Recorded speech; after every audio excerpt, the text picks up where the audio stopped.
You know that feeling of uncertainty and anxiety after making a big purchase? You're unsure if you made the right decision and you start to second guess yourself? You know what I'm talking about. The dreaded feeling of what's commonly referred to as buyer's remorse. But what do you do when you feel buyer's remorse after buying a house? It's not like you can return a house to the store if you don't think you made the right decision. So what do?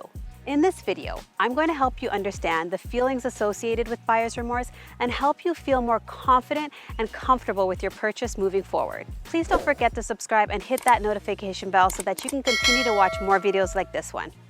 The topic of buyer's remorse has been a hot subject in the media lately due to the current changes in the housing market. However, what people fail to realize is that feeling buyer's remorse after buying a house is perfectly normal, despite what the market conditions look like. Many home buyers at some point start to doubt their decision, even if initially they were super excited about finding a home, mainly because a house is likely to be one of the biggest purchases you'll make in your lifetime, so it's totally understandable that you might feel some type of anxiety. Purchasing a house is a big decision and one you cannot easily undo. These feelings of regret, questioning whether you rushed into a decision due to fear of missing out, or even worrying if something better might come along are common emotions that many go through when purchasing a home. Then on top of your own uncertainties, it doesn't help when you're bombarded with third-party opinions that can easily confuse your decision even more and ultimately put a damper on the excitement of a new home. So how do we get past all these doubts and tough emotions? First, focus on all the reason you decided to buy in the first place. You didn't just wake up one day and decided to purchase the first house you saw. You most likely went through a lot of research, spent a lot of time viewing properties, negotiating, and figuring out your finances to purchase something you now doubt was a good idea. What was your goal? Was it to go from renter to owner? Did you sell your condo and with the high profits, you're now able to purchase a house? By redirecting your focus on your goal, you will remind yourself what your intentions are. I know what some of you may be thinking. Well, how can I focus on my goal if based on the current market conditions, I overpaid for my house? My response to this is you cannot time the market. There's no such thing as perfect timing. Remember, in such circumstances, you do not lose until you sell. Most people don't buy a home with the intent of selling it in a couple of months. A home purchase is usually a long-term investment.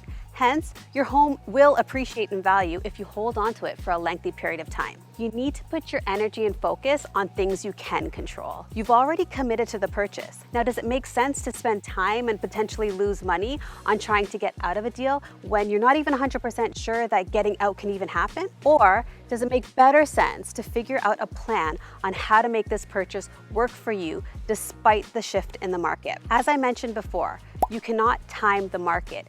It's not something you can control, but what you can control is to focus on your goal and try to look for ways on how to mitigate the losses. This property that you purchase, does it have the potential for part of it to be rented out? If you don't mind temporarily sharing your property, you can look into renting part of it out.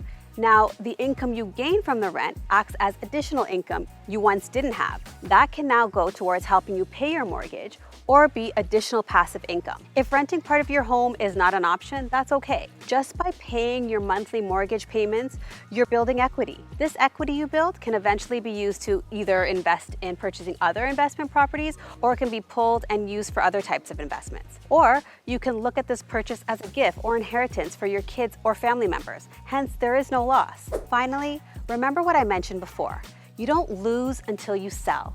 Even though there have been some changes in the market, it doesn't mean that you made a bad decision to purchase. You have gotten into a market that has been a challenge for many to participate in. So that in itself is an accomplishment. Your home will appreciate, you just have to give it some time.